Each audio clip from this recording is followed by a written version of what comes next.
Welcome, fuckheads, to the Christmas episode of The Hard Way on the Wrestling Ring Post. Our guest today is the Christmas creature. This is Steve. Hi. The dude abides. On a sad note, though, a fund has been started to raise money for James Harris, also known as Kamala, for medical bills. He had his foot amputated earlier in the year, and since he can't work, he can't make money. He's a truck driver by job. Well, I mean, can't work the pedals without a foot. Actually, my uncle is missing a foot and is a truck driver. Same reason, and diabetes. Well, we assume it's diabetes. I think it was diabetes. I think it was. I think he But, had diabetes. I have the address.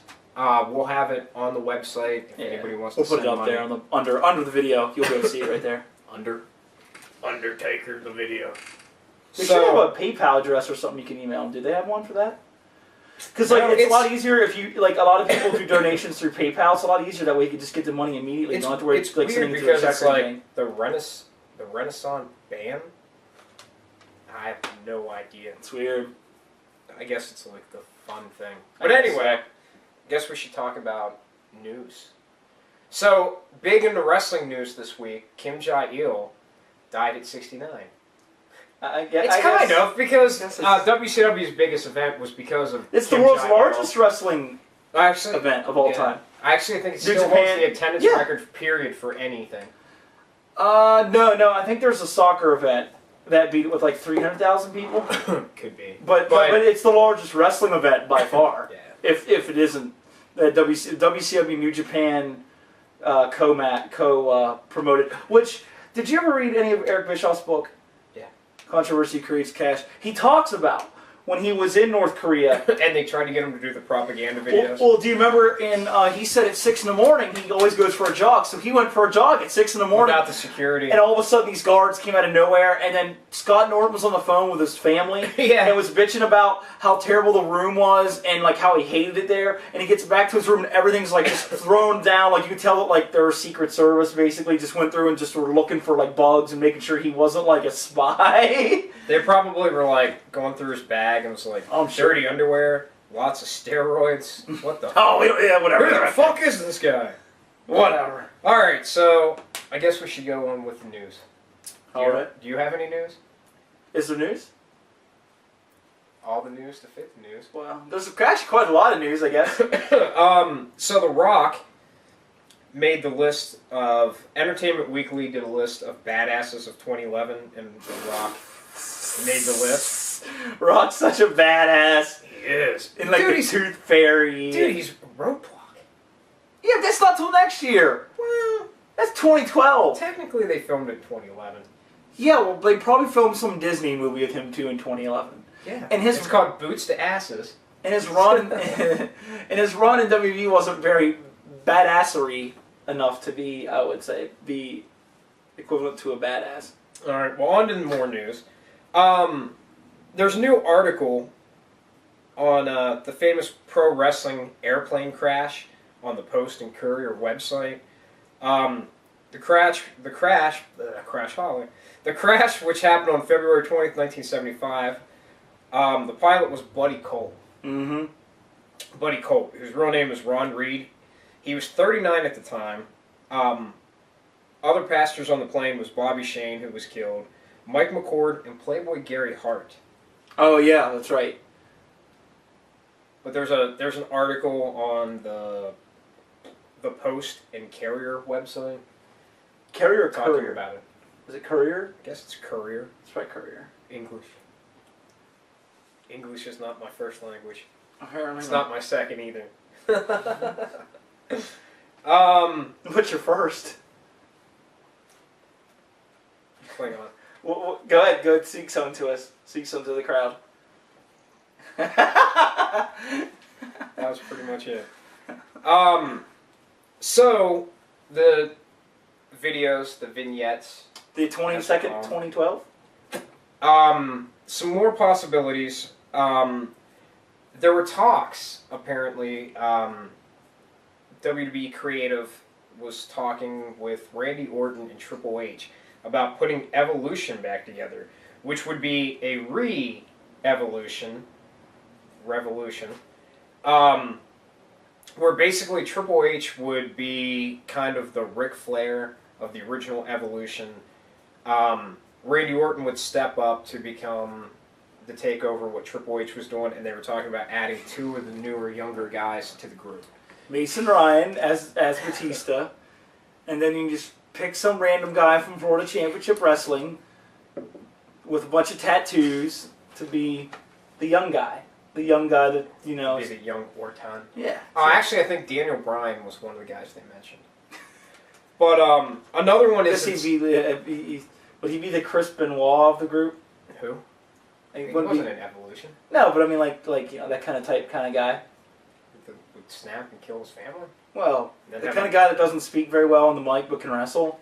I think he's good on the mic. They just don't really give him the chance that I've seen in the past. I don't His know. ROH stuff was great. Another possibility is the NWO. Now, at the pay-per-view... Here's where we get into the... At the pay-per-view, Nash, who was with the NWO, at the end of the match, did the Wolfpack sign to Triple H. Triple H, who, for the first time, I've never seen him do it, put black tape over the white wrap. So he had black and white. His whole costume was black and white. NWO colors, black and white. It's a possibility that we might see an NWO down the line. Something they talked about, especially with the Road Dogg being on the Slammy because he Wars. works there now.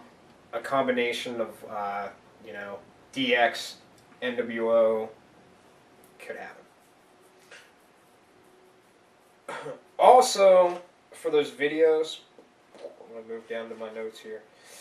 Okay, so also on the cryptic video, it begins, which is apparently what they called the video. The little boy asked the question. The question arose, when shall things be, and what shall be the sign of my coming? They show crows flying over a tree and waves crashing over sand, which I haven't figured out what the wave crashing thing, like. It's like a movement. For when I be... They've been talking a lot about a movement now in the WWE. Now with Daniel Bryan as the world champion, as we should discuss. We guess we should talk about all that. What happened at TLC and the last 2 Raws now that we've actually been since the last show. For when I beckon her, which, who's this her that's in the reference? When I beckon her, I will return to claim what is mine, and things shall never be the same again. The little girl, it shows her in a hallway, and the word control pops up on the screen. Yeah. So, those are some interesting facts. Again, like I said, who is the girl that's in the reference? Which the newest video talked about, it showed the little boy in the corner, and she knocks the Composition book over. And she's kind of sitting there, and he says something about, I don't need her. Well, WrestleZone.com reported that if you looked at the book... Yeah, his name Chris. It said Chris, but it was like crossed out. I don't know. I guess I could kind of see it, but when I watched the video, I don't know how the hell he sat there frame by frame and got that. They did a screen cap, and they zoomed in. But, they use that zoom in technology from that episode with Triple H and Shawn Michaels. It Zoom in, tickles. and then it like makes it even better looking. But who is the her in the reference? People have talked about that if it's Jericho, the her could be Stephanie McMahon. Mm-hmm. That there's a possibility that it's like 2 people coming in. That it could be Chris Jericho and Stephanie. The her could also be, they said, the title. That he's talking about the title, referring to the title belt as a her. But the one thing is she holds the mystery of my arrival and rebirth. So, whoever the person is, obviously it's a rebirth. They're going to be a completely different character. Yeah. Which, that means they've already been there and they've come back. If it is Jericho, that could be why the name Chris was crossed out, because it's a rebirth. He's not going to be Chris Jericho. Well, that's possible. Coming back as the Parasite. That's what we're hoping for. Parasite, yes. With an aerosol can. Parasite's awesome. Kids will mimic that all over the world with an aerosol can and a lighter. But other things that people were talking about, it could be Undertaker and Michelle McCool. It could be. You know, I never thought about that with Michelle McCool. Yeah, it could be Brock Lesnar. I mean, I and thought it was Sable. Undertaker.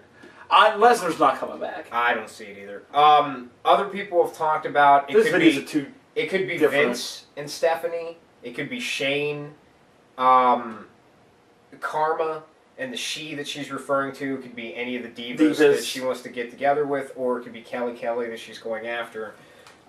There's all kinds of possibilities. I think the funniest ones I saw was with the name Chris crossed out. That people wrote Chris Benoit was coming back from the dead. Somebody put Chris Canyon. People have too much time on their hands to worry about it.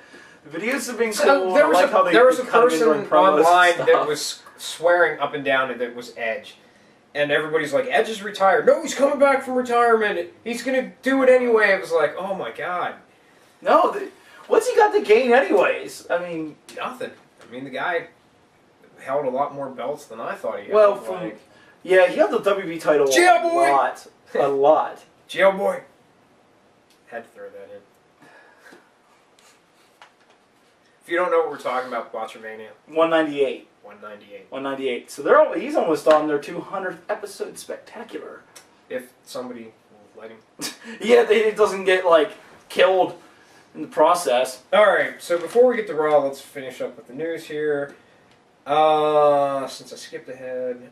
Well, on the Jericho note, so on Twitter, he was asked what he thought about Mass Kane's return. And his response was, don't have any, because I don't care. Which, you know, could be the whole kayfabe of, I'm going to pretend like I don't care about WWE, Wrestling, I'm not interested, and then shows up the second day of January 2011. That's, Y2J. It would be... It's the Y from January, the 2... No, it's the Y was the year, 2 was the second day of the year, and the J was January. Other people have had, like, the Y from January. No, because it makes sense. Year, the 2nd of January, which is kind of like how they do it in England and Britain. Yeah. You know, in England, like in Europe, that it's the first number is the number of the month, and then the year. So there'll be a picture. We got a picture we'll have up. Pop picture up now. Cena on Fruity Pebbles boxes. Photos of John Cena being featured on boxes of Fruity Pebbles cereal to promote win WWE tickets and John Cena merchandise. Not WWE merchandise, John Cena merchandise. He's more important than WWE merchandise. Apparently not, if they got to give it away. It's the average kid that they're promoting to Fruity Pebbles. Do you think the Cena Sucks shirts will be ones you can win with? Well, there's a whole lot. Fruity Pebbles is my favorite cereal. So. I think we should mention those right now while we're on the topic of Cena. Because I've heard, like, Mark Madden from WrestleZone.com, the old WCW commentator, said that maybe this is a test to see how the waters would be if there was a heel Cena, and then to have not like Miz and all those guys, they have shirts that are promoting themselves. But if you have a you suck shirt and you sell it like that, this could be testing the waters. It also, think about it. Wait, people that don't like him anyways would get there this an anyways. Angle Suck shirt? There was a You Suck one. It was like You Suck, and I swear it was the Captain America shield under it. Because I think he wore it, didn't he? But when he was a good guy. Oh, well. Because remember when after he turned back, everyone still chanted it, but he was enjoying it. Well, like I mentioned, Angle's a weird guy. Like I mentioned on earlier episodes, WWE's been toying with the idea of making Cena a heel for a long time. They think now is a good time because of the fact that they really don't want to have face versus face in Raw. I mean, WrestleMania. No, you want to have face versus face. It happens every now and then. Hogan Rock was a face-face match, even though Hogan was a heel. Half the crowd was for him, half the crowd was against him. That's really when the big crowd matches started turning on The Rock, though. The big matches, though, are the ones you get away with. Like, I remember, as a kid, Ultimate Warrior and Hulk Hogan, WrestleMania. That was a big deal, especially at the time, because you never saw face-face ever. I mean, there was, that was a rare occurrence. Even now, when was the last time you saw a big face-face match? Well, Mysterio and even Cena, I guess, fought each other on Raw when Cena randomly won that world title after that tournament. Recently, there was I think it was Orton, and was it Orton Punk or Orton Cena? What had Orton Cena? Because Punk hasn't fought Orton in a long time. If he has one. I guess he has, but it's been a while. There's been a couple, but they're, not really. Well, Punk and Cena, that was kind of face. Punk was a face. He wasn't a heel. Yeah. Like going into like SummerSlam and all that That'd stuff. be a good comparison to the Rock Hogan. Would be Punk Cena. Because the way the crowd the was. Rock Hogan was when the fans started cheering for Hogan. Yeah. And started turning on the Rock, and at that point they were cheering for anybody that wasn't the Rock. Yeah, because they're just tired of him, I think, a little bit. And now it's Cena, who's now become the number 2 guy in the company, and Punk number 1. That's where the shift change started with, the fans starting to turn on Cena and really back CM Punk. On the news front, Linda Hogan, who had been quiet for a long time, came out a few months ago, said that Ultimate Warrior's gay. Hogan's gay. Now she claims that Hulk Hogan and Brutus Beefcake are lovers. Yes, I heard that. And oh my god. Maybe they have a bromance, but they're not gay. Yeah, but the thing of it is like, is that the only thing she really has to say? Is basically like, it's as bad as people making fun of Cena. Like, Kane attacks Cena. Cena comes out and he's like, "Oh, Kane, you attacked me, but if you don't have a problem with me, it's all cool." The only comeback she has for anything, like, he's gay, is to call people gay. Which, the weird thing is, she's got to be careful of that too, because that's slander. Yeah, you can't be just going around saying that crap. And if it is true, then you really feel like an asshole because you just and you outed him. Maybe. Do you think Hogan's gay? Personally. Man, it's a scary thought. Could you imagine, like... Him and Brutus, when they were all jacked up in the 90s. The mustache would kind of lead you to believe, maybe. The wrestling with men, maybe. I don't think he's gay. I mean, maybe it was just...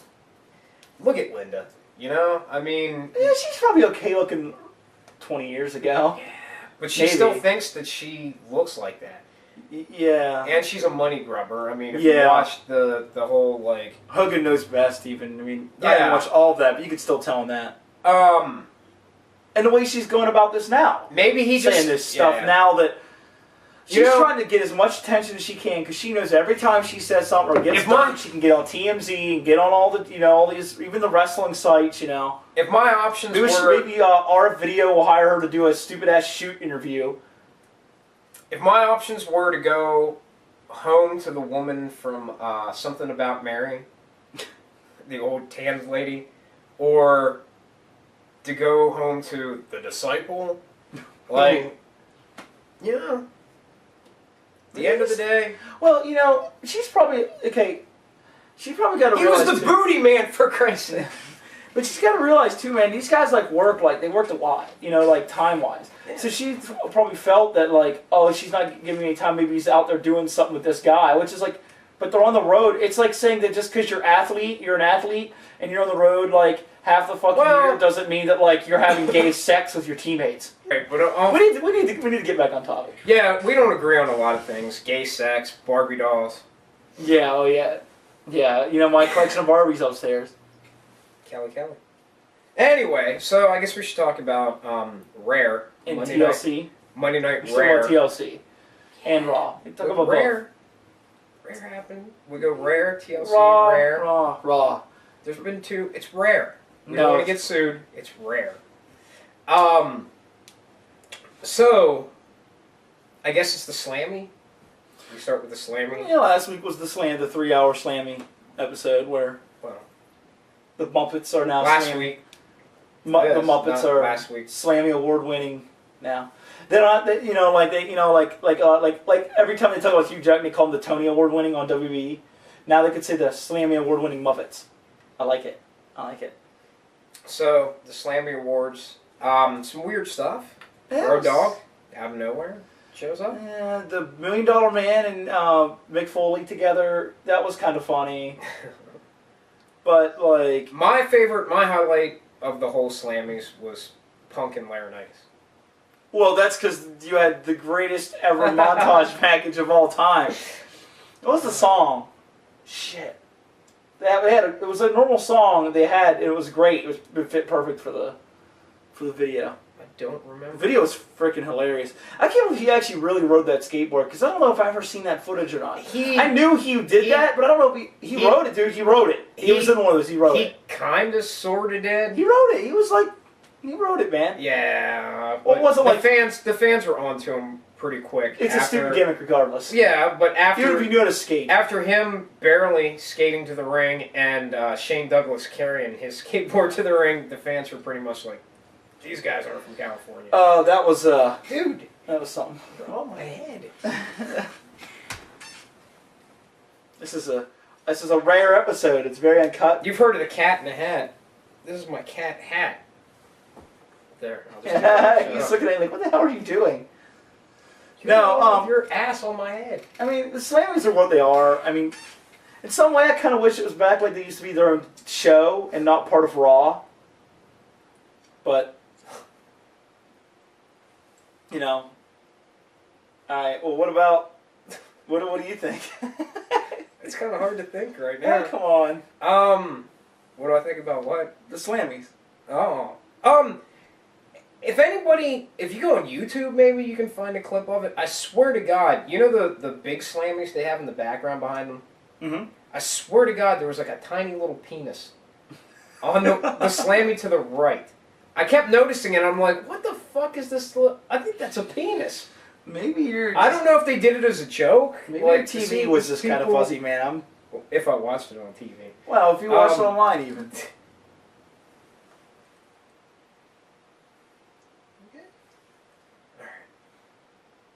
Go on. Gotta fill the airtime. What I think? Yeah. It's alright. I mean, it's better than Tribute to the Troops. Oh, yeah. Not that I watched it. But. I watched Why? 5 minutes of it.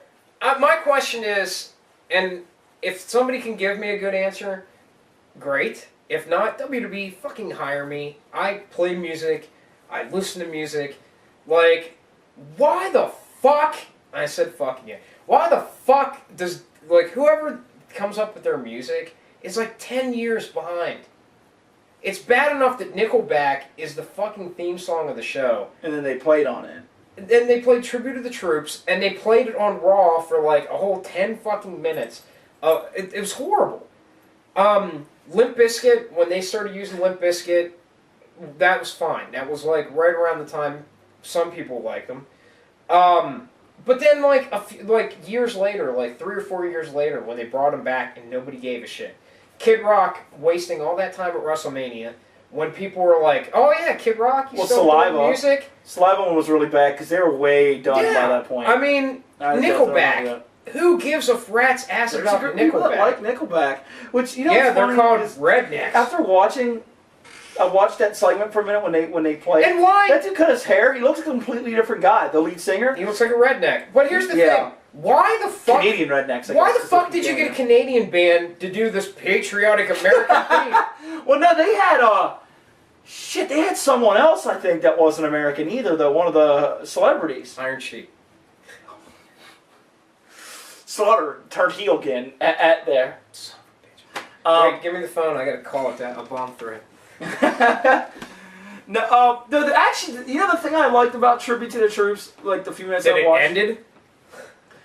I liked that it actually tied into the normal stories. You know, like the other Tribute to Troops is just like just random matches for no reason, and that's it. This one actually, they didn't necessarily extra build up between Raw and SmackDown to the TLC, but they had matches that were relevant to the pay-per-view. Like Barrett and somebody was in a tag match against Orton. Like it made sense. Like they had guys that were going to fight each other at the pay-per-view anyways wrestle. So at least the matches made sense. And it was in an arena. It wasn't in like a...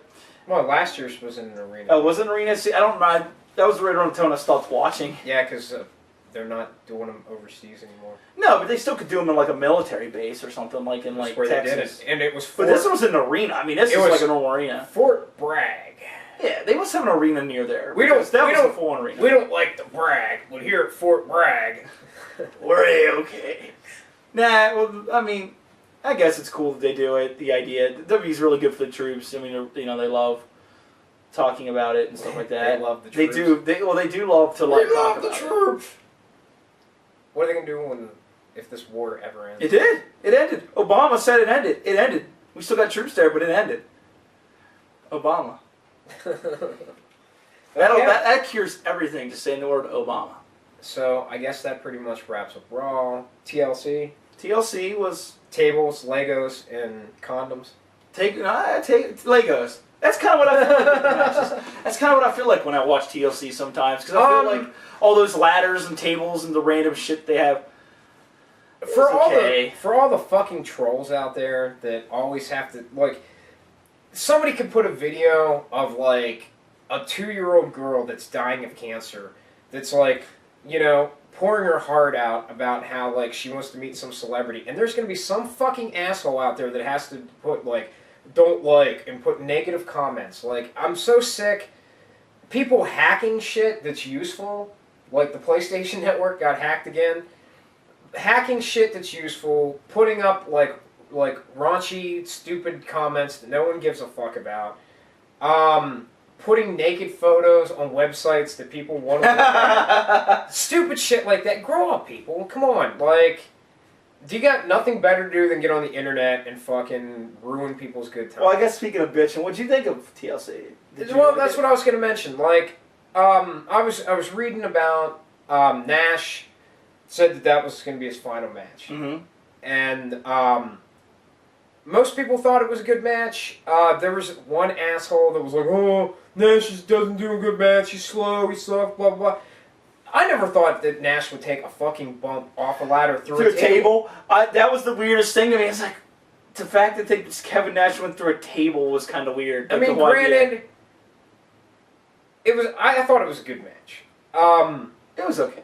Granted, for, you know, you're looking at two guys that aren't in their prime anymore. No, and for Nash, it's been a while. Too. And for two Triple H guys, has been a lot closer. for He's two closer guys to his that prime then. are coming to the end of their careers, to put on that kind of match, I was impressed. The only thing is, though, I don't think...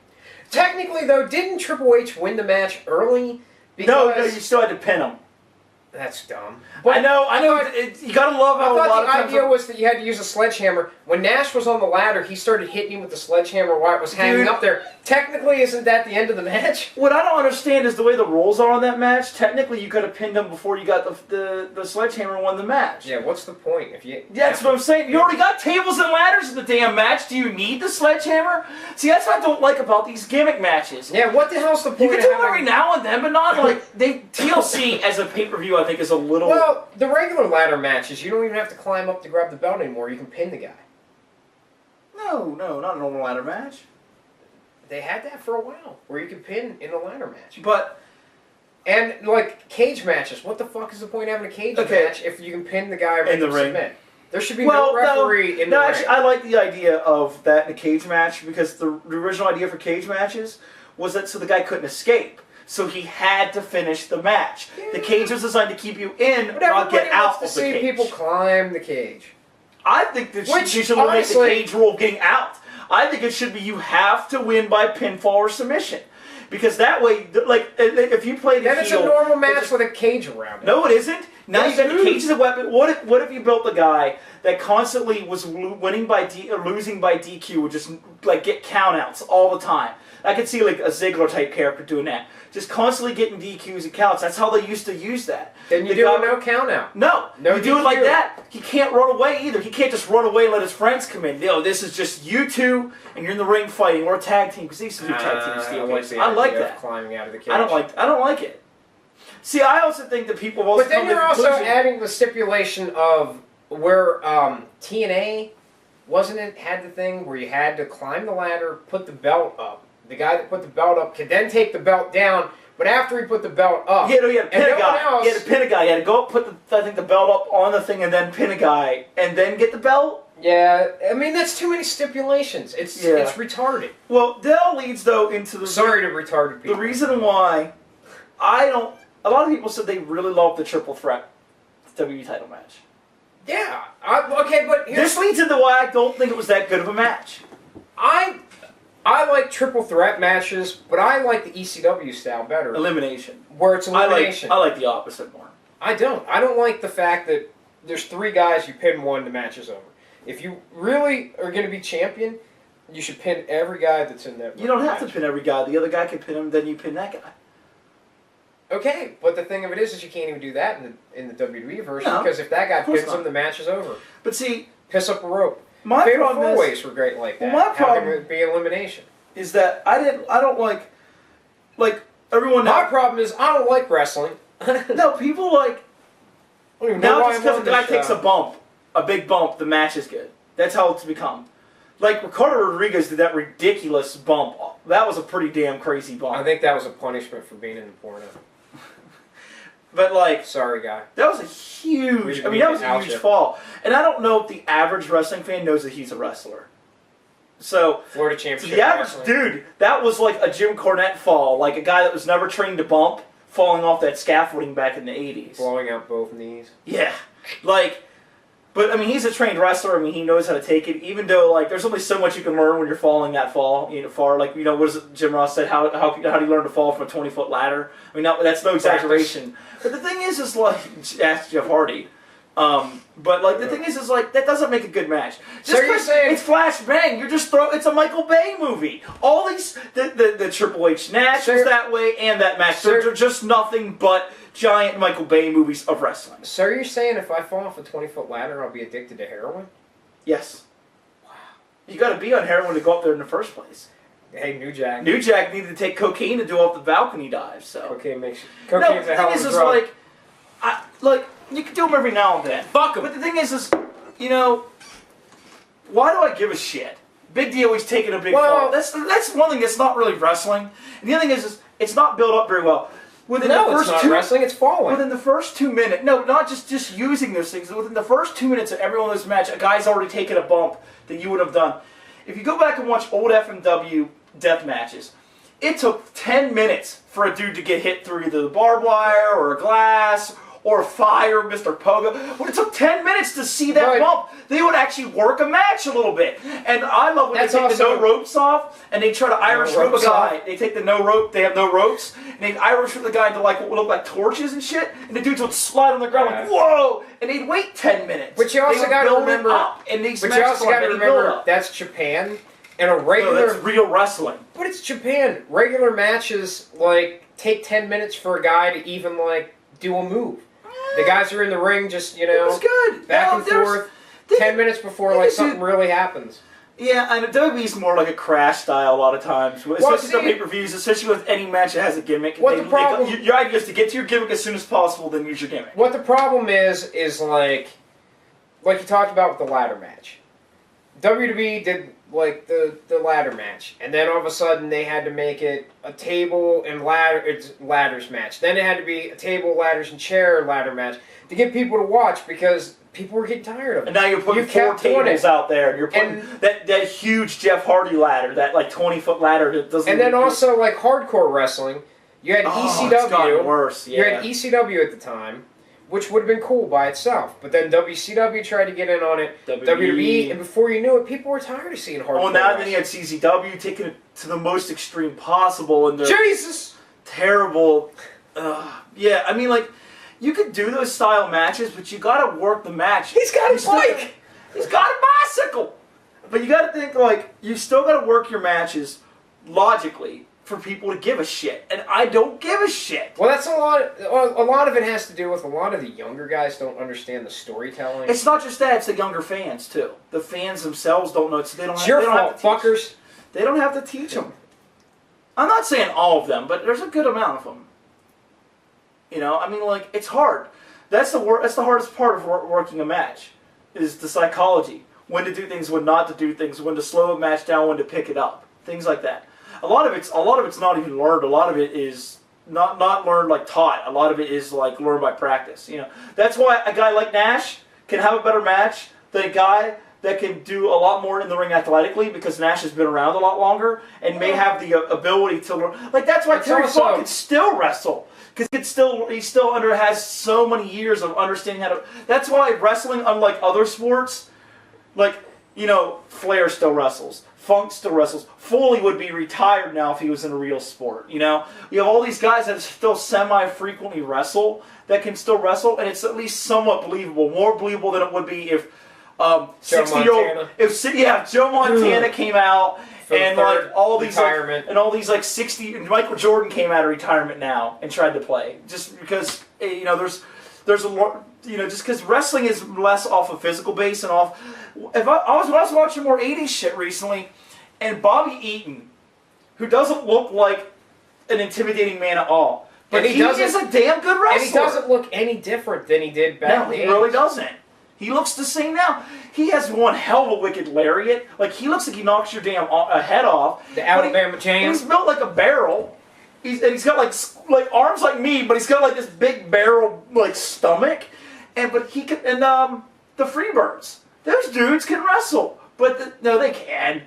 But dude, the fact is they don't. It's just.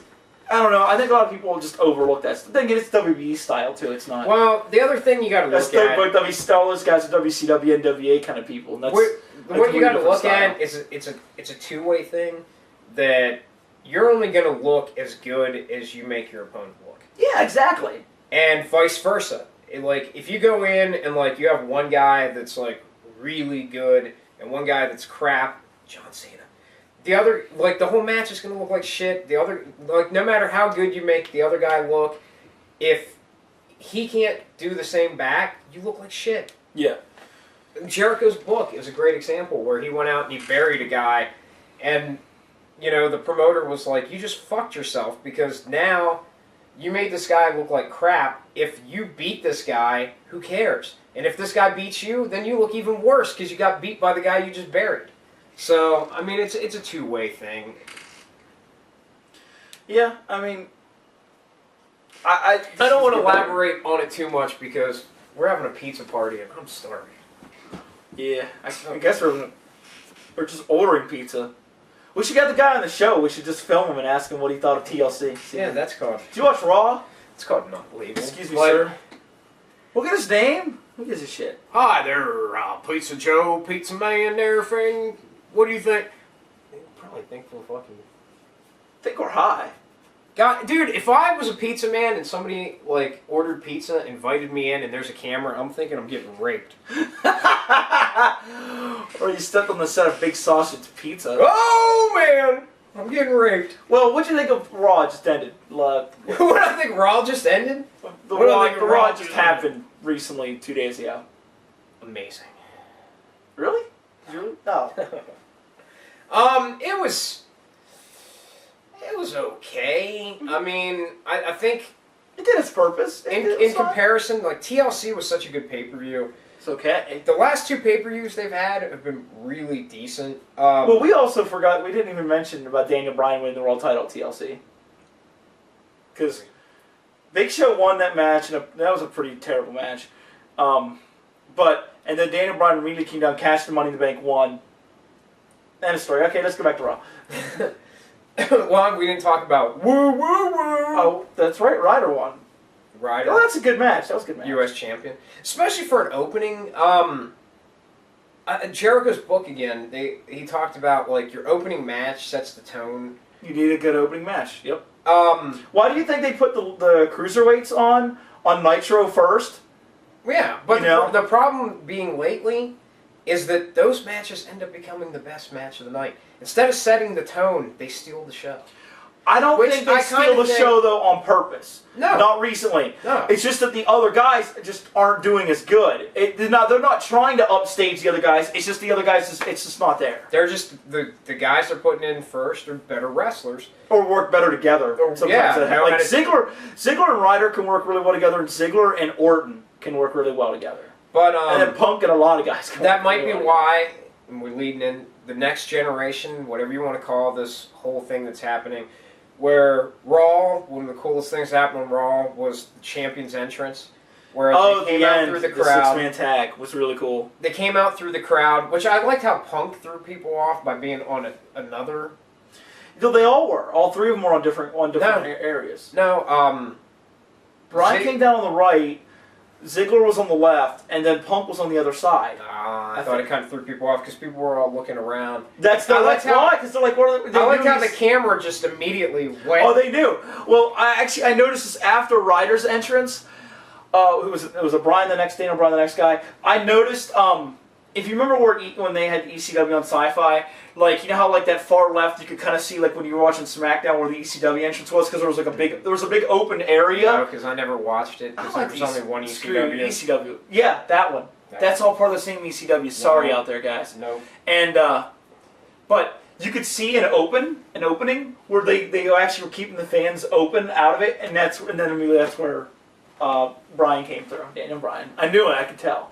But not that I care. It's just it's kind of funny. You can notice it. But I think the interesting thing and I haven't heard anybody talk about it, that 2 of the 3 new champions, which I guess not new because CM Punk's not technically a new champion. Yeah. But your 2 world champions right now for WWE, I guess you call them both world champions, but your 2 champions, your 2 major champions for WWE right now, it's a crock of shit. Are 2 former ROH.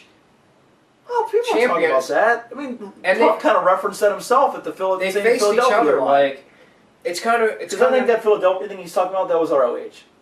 I think. But the crazy thing is, if we could rewind all the way back to the beginning of the year, and you sat like people down and said, by the end of the year, CM Punk is going to be the WWE champion or world. What the fuck? CM Punk's WWE. Okay, WWE champion, and Bryan's going to be your world champion, and Zack Ryder's going to be your U.S. champion. Like, one of those 3, people might have saw, people might have been like, oh, I can see Punk because Punk had it, and I can see Punk being the champ. But the other 2, like, I don't think people would have, like, bought it. No, huh?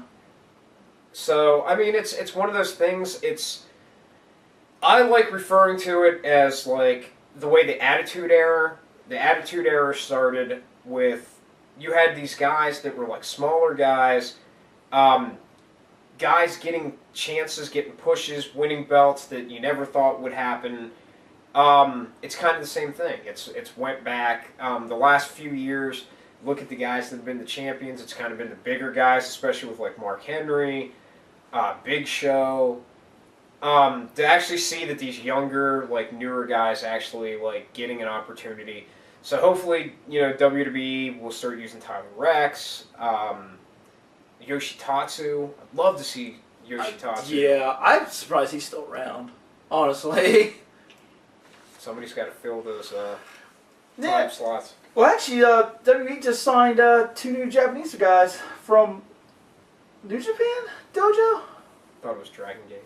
Dragon Gate. Yeah, that was Dragon Gate. 2 young guys, so it might be interesting to see what they do with those. Why would you sign 2? You know what I mean?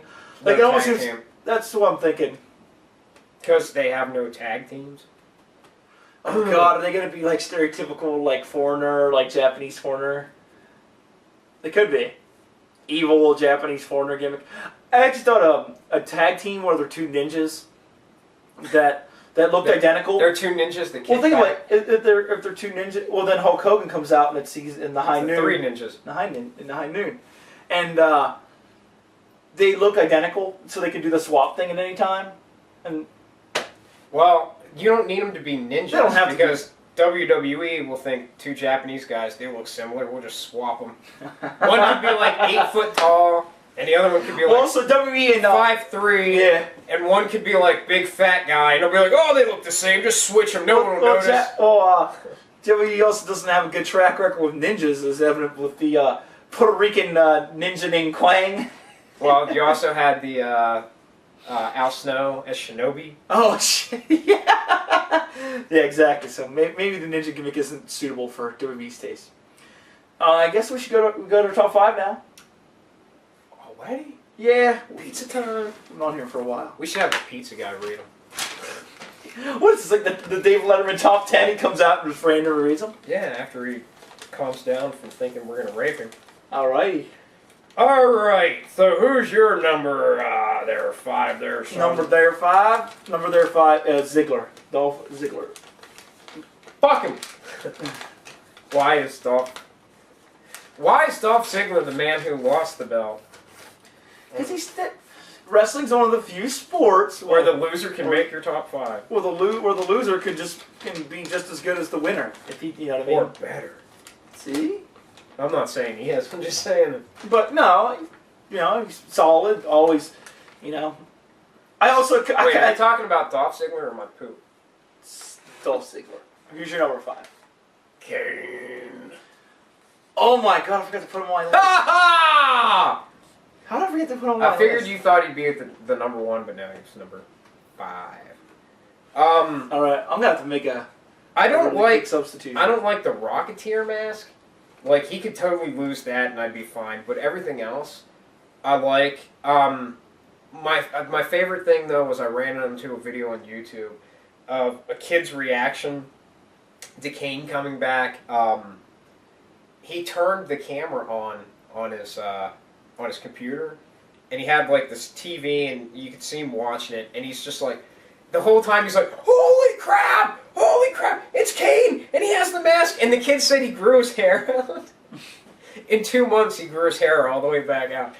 But the kid's like all like screaming at this computer, and at one point he actually does say holy shit, but the rest of the time he's like, holy crap, and he's like, he chokeslammed Cena, holy crap, and the kid's all freaking out. It was one of the greatest things I've ever seen. Like, kids, man, they have the craziest reaction, and especially like wrestling. This is sometimes just.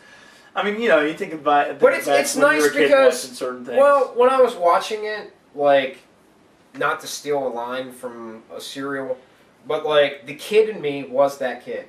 When I saw Kane come out with that mask, there was a little kid in my chest going, "Holy crap!" And like the rational adult of me was like, "Holy crap!" Oh my god! No, I mean, like I was kind of like, "Oh, Kane with the mask, that's cool." Like, it's cool to see him with the mask again. But like the little kid in me, like I said, is like, "Holy crap!" Yeah, that's good. Number 4. Number 4.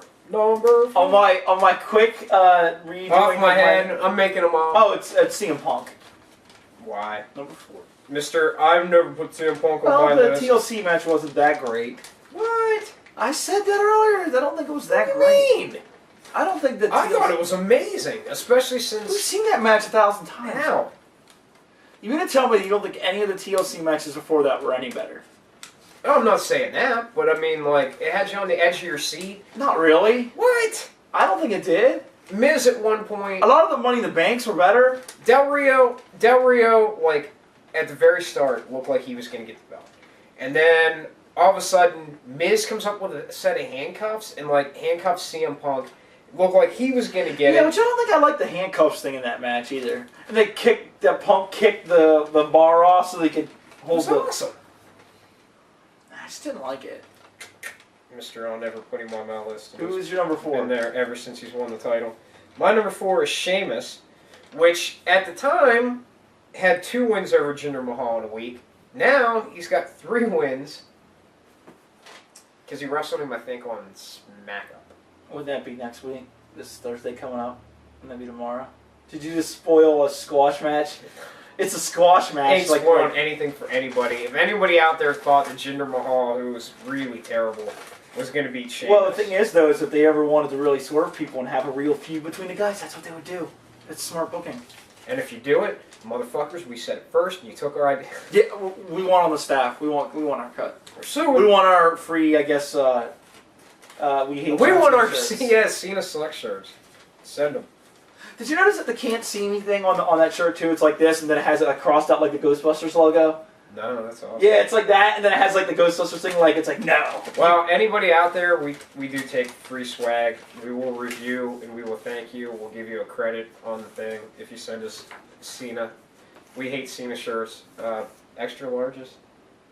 Sure, that works. We're big guys. We work out a lot. Yeah, not together. Yeah, we don't want to be accused of being Brutus and Hogan.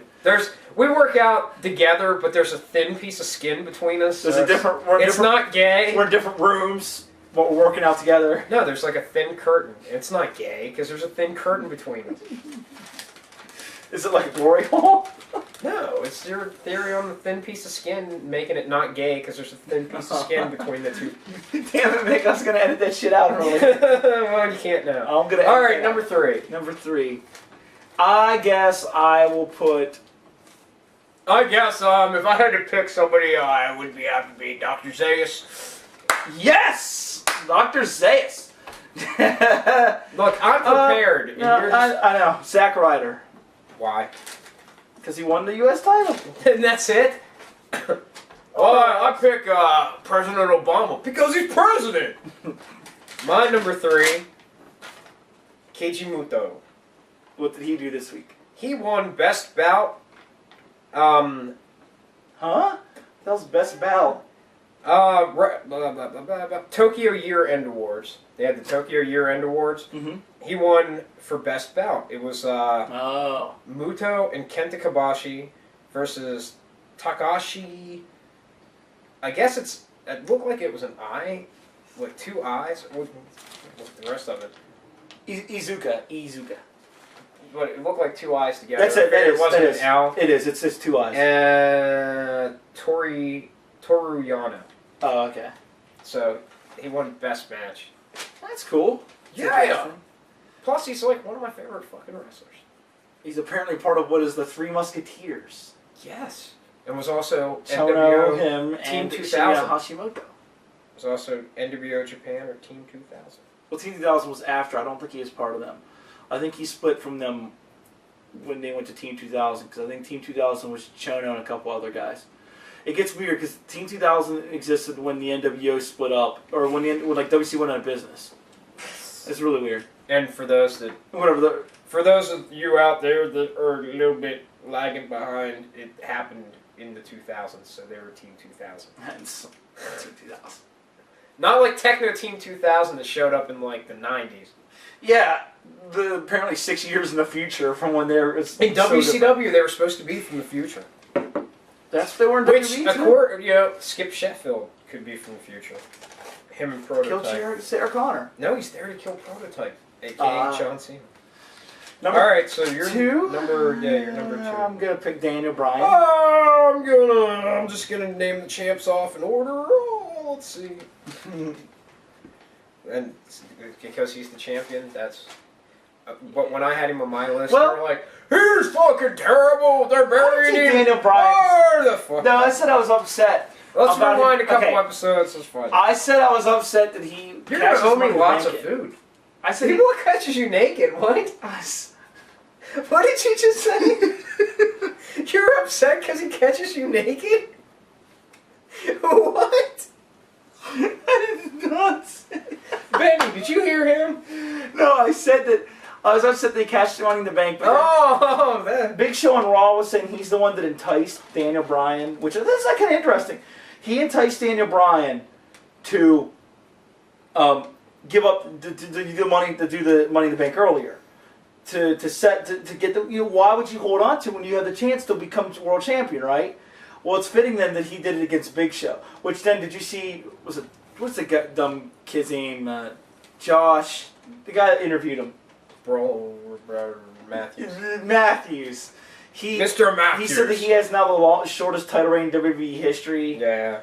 And so, Show it set up a feud, kind of. I think Show's gonna turn heel maybe. And go against Josh Matthews. Well, that would be great. Knock him the hell out. Mr. Matthews. Douchebag looking haircut. Well, a gimmick that I kind of thought about a storyline, as you will, if I were to write a storyline, would be to have a guy win the Money at the Bank at WrestleMania, which technically they don't do Money at the Bank at WrestleMania anymore. But when they did WrestleMania, the Money at the Bank, have the guy win it at WrestleMania, hang on to it for an entire year, going into the next WrestleMania, be in the Money in the Bank again the next year, win again. So you have 2 Money in the Banks. One you have to cash in by the end of the night, or it's no good. So basically, at the end, whoever the last champion, blah, blah, whatever, the guy runs in, hands the briefcase to the ref. The referee starts the match. He takes the other briefcase. hits the guy in the head with it, gets disqualified, immediately hands him that briefcase, starts another match, pins the guy, and wins wins the belt. Actually, though, I think though that technically the match would already be null and void. The first Money in the Bank, because the second Money in the Bank would have happened. So then go to be null and void. No. Yeah. You should be able to have two. Because if you win the Money in the Bank earlier in the night at WrestleMania, you can cash it in that night at WrestleMania anyways. Yeah, but I'm saying he's got two because he won both years. He won back to back. Someone's, no one's lost their Money in the Bank shot. Someone's gonna have to lose that. Exactly. Someone needs to lose it. Or you could have a guy. You could have a guy pull an Edge, where you win the Money in the Bank. Like, say you're on Raw, you win the Raw's Money in the Bank, and then the next year you don't cash in. The next year you win the SmackDown one, and then at the end of the night you just cash them both in. Well, they could always do that to unify the titles. Because remember Edge did that, where Edge ended up. I think he cashed in the Money in the Bank. It was the second time he had it when Kennedy won it, but then he got injured. Yeah. I think he cashed in the Money in the Bank, didn't win the match, and then ended up jumping Kofi Kingston to get into the Raw Elimination Chamber and won the belt. No, didn't he use... he jumped him. Yeah, that's right. I think he jumped him. Yeah, because I think he cashed in... I think he was the guy that actually cashed it in and didn't win. I thought he won. No, because I think he cashed in the Money in the Bank earlier in the night, didn't win the match, so he didn't win the belt, and that's when he jumped the Raw and jumped Kofi Kingston to get in the Elimination Chamber and won the Elimination Chamber to win the belt. So I think somebody has cashed it in and not won. But you need more, because it's just too obvious, I think. well, how many times does the Royal Rumble winner went on to win WrestleMania? Exactly. Sure. So, anyway, I guess that puts us on... Number one! What about number two? We did number two. Yeah, we did. No. Mine was Daniel Bryan. Who's your number two? Oh, well, You didn't say who's your number two. No, you didn't ask me. Again, I think my number two from last week, I think it's the same. So, for those out at home who's never watched the show before, this is your first episode. My number two. You don't have a guess? Yeah, I know it is. That's what you say his name. What? It starts with... His last name starts with a T. Hiroshi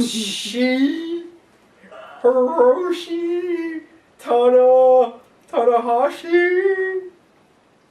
Yeah. I hope you survive. Like I mentioned before, the Tokyo Year-End Awards, he won Wrestler of the Year Award, MVP. Cool. Because he's fucking awesome. Check him out. Watch it. Yeah, he's good. Dude, rules. That spinning clothesline thing he does? Yeah, it's pretty cool. Awesome. His crazy, like, J-Rock hairstyle. I love his hair. I do. I I could like grow it. my hair like that. You might be able to. Like, your hair... I couldn't. Mine's too curly. Mine curls a little bit too. It's a secret. Don't tell anyone. Dun, dun, dun! To the millions So then out I there. guess that leaves us with number, my counting is correct, number 10. Number 10. Who's your number one? 10 minus is an O? 10 minus now. Kane. I'm gonna pick Kane. I figured. Oh, no, Mr. I forgot about Kane. So who was your number one before Kane Everybody moved up. Came along and chokeslammed your number one? I had Big Show at 4, and then the 3 champions at 1, 2, and 3. Three Stooges. Mo, Larry, I moved them all down. Made a I did a strategic Stratego. move. A stratego. And your number 1?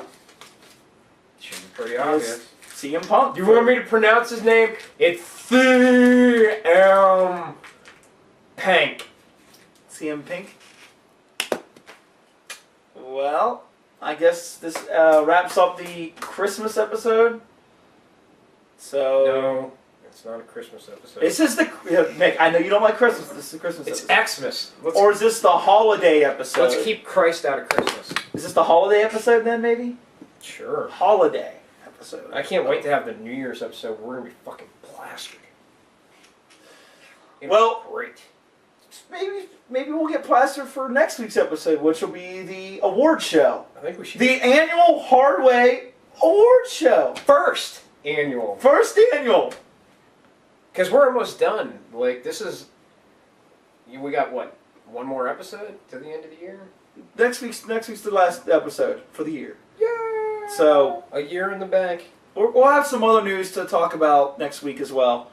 We'll talk a little bit about the news, but most of it's going to be about our favorite crap of the year, favorite things that happen, matches, characters, everything.